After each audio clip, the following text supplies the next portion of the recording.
পড়ন্ত বিকেলে সূর্যাস্তের দৃশ্য। এই মুহূর্তটাকে বলা হয় গোধূলি লগ্ন। গোধূলি লগ্ন বলার একটি কারণ অবশ্য রয়েছে, কারণ গো অর্থ হচ্ছে গরু আর লগ্ন অর্থ হচ্ছে সময়, আর গোধূলি ধূলি অর্থ হচ্ছে ধুলা বালি ইত্যাদি মাটি।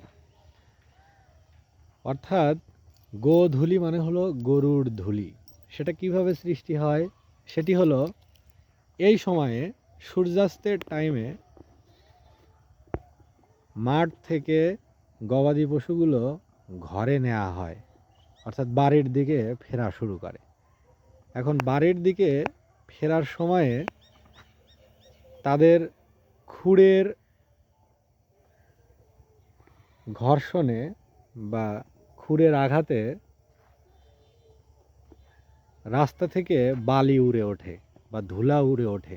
এই যে ধুলা উড়ে ওঠা, এই ধুলা উড়ে ওঠাকেই বলা হয় গোধূলি।